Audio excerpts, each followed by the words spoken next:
Her victory over the miners was a turning point in post-war history, ending what many people regarded as the undemocratic power that the unions had wielded in Britain.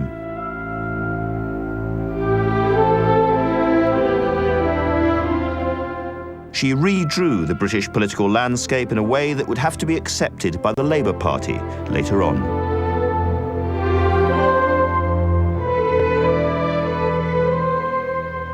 Her attitude to the trade unions was absolutely key. She didn't believe that the trade unions had a job of walking in through the door of number 10, having beer and sandwiches, and telling the Prime Minister of the day what to do.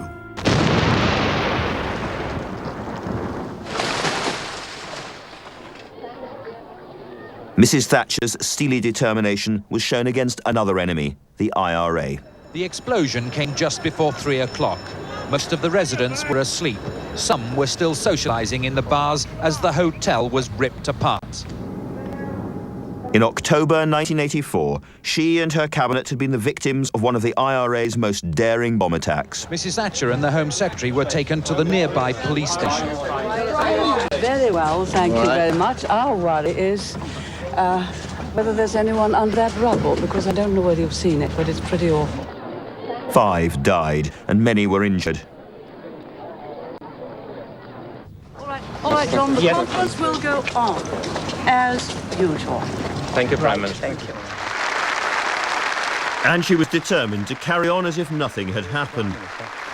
She entered the conference hall on the dot of 9:30 as scheduled. To the loud cheers of her supporters.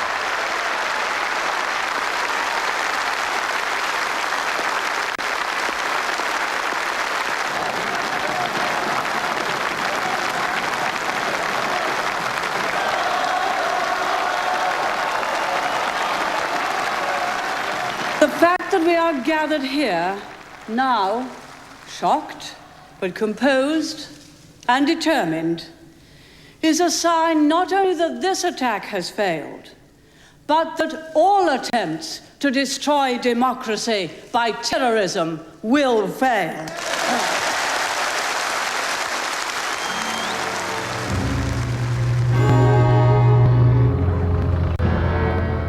According to Margaret Thatcher's admirers, a further foundation stone underpinning her reputation as a brave leader was victory over the forces of world socialism, the Cold War.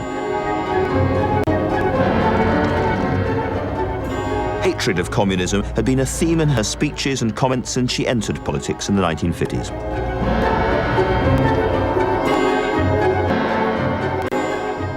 After all, it had been the Russian news agency TASS that called her the Iron Lady in 1976 after a particularly vitriolic speech bashing the evils of communism. Her loathing of the Soviet Union gave her a deep sympathy for the United States President Ronald Reagan.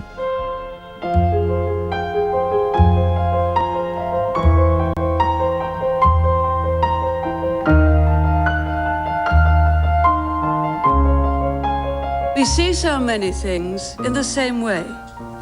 We share so many of the same goals and a determination to achieve them, which you summed up so well, and alas, I cannot imitate this wonderful American English accent. You ain't seen nothing yet. Based on the career that I once had before this one, you are a very tough act to follow.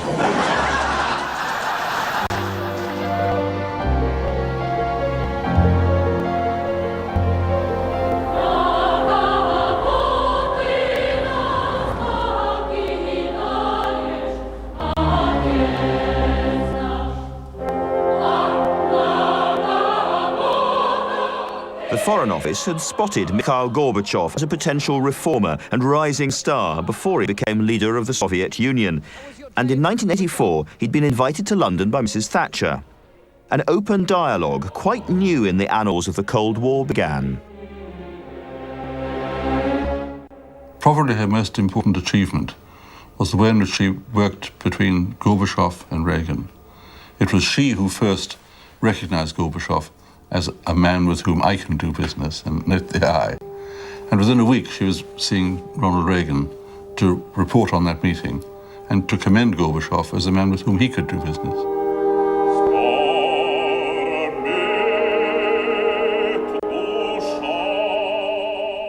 When Gorbachev became leader of the Soviet Union, Mrs. Thatcher was one of the first world leaders to fly to Moscow to see him.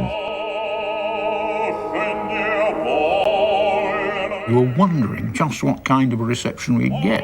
And then, of course, what she do. And this is the actress in her. This is the performer.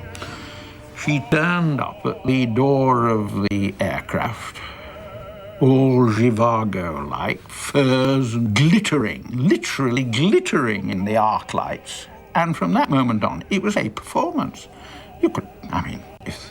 And, you know, Gorbachev, who has his own sense of histrionics too, laid it on with a trowel. He had her march the full length of St. George's Hall, beautifully white, with this marvellous parquet floor, and she walked the whole length of it to meet him.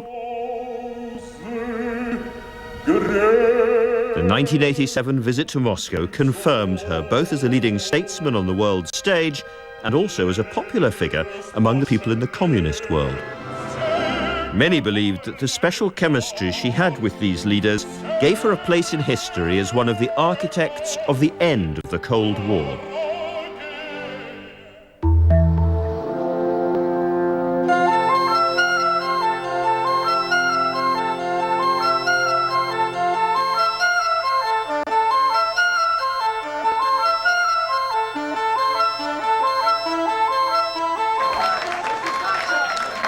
The 1987 election victory gave her a hat-trick, an outstanding political achievement. But she didn't begin her third term in office with the same confidence that she'd shown in 1983. You will have a marvellous party tonight, and you could clear up tomorrow, but on Monday, you know, we've got a big job to do. There were even worries about her state of mind. 3 election victories seemed to have gone to her head. She was becoming increasingly regal in her style, using the royal we. We have become a grandmother. Well, I saw that and I reacted like every other member of the public. And I realised again, as one of her colleagues, that, boy, oh boy, she put her foot in it there. I mean, what on earth is she going on about? Well, I think she's becoming an alternative monarch. Mrs. Thatcher's leadership was becoming damaged by a festering policy and personality clash at the heart of her government. For some time, an argument had been brewing over policy towards Europe. Both her Foreign Secretary, Sir Geoffrey Howe, and her Chancellor, Nigel Lawson, wanted closer cooperation. But after the leaders had posed for the family photo, they got down to the thorny issue of monetary union. They rapidly agreed that a special intergovernmental... Although Margaret Thatcher had signed the treaty creating the single European market and allowed the pound to join the exchange rate mechanism, she was becoming concerned that the real agenda was Europe-wide federalism. This was something that would become an obsession in later years. There's no doubt that Margaret Thatcher's impact and the extent to which her growing hostility to Europe has been the heart of the divide in the Conservative Party, has been hugely to the nation's disadvantage as well as the party's. In 1989, Nigel Lawson resigned from Mrs. Thatcher's cabinet. Her disagreement with him and Geoffrey Howe over Europe was now public knowledge. It was extremely damaging to her. To make matters worse, the boom unleashed by her now former Chancellor, Nigel Lawson, had turned into bust. Mrs. Thatcher seemed to have lost her political touch. In the past, she accepted the need at times to compromise. But now she insisted on pressing ahead with a plan to replace local government rates with a tax payable by every adult in the country, the poll tax. I have always supported the Conservatives for 38 years, but I will never support them again because they have betrayed us. For a consummate politician to be responsible for a tax which targeted floating voters in marginal constituencies like an exocet, like a heat-seeking missile, was quite astonishing. and I think can only be attributed to the fact that she was so obsessed with other matters that she simply had stopped thinking politically. The poll tax was her ruin. If there's one single thing, actually, that led to her defeat in the eventual leadership election and led to her fall, it was the poll tax.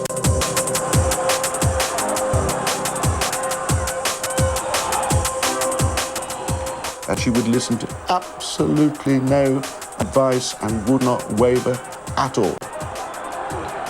Of course, the chairman or the president of the commission, Mr. Delors. Within a couple of weeks of the poll tax riots, Mrs. Thatcher was to unleash another unexpected catastrophe on her government.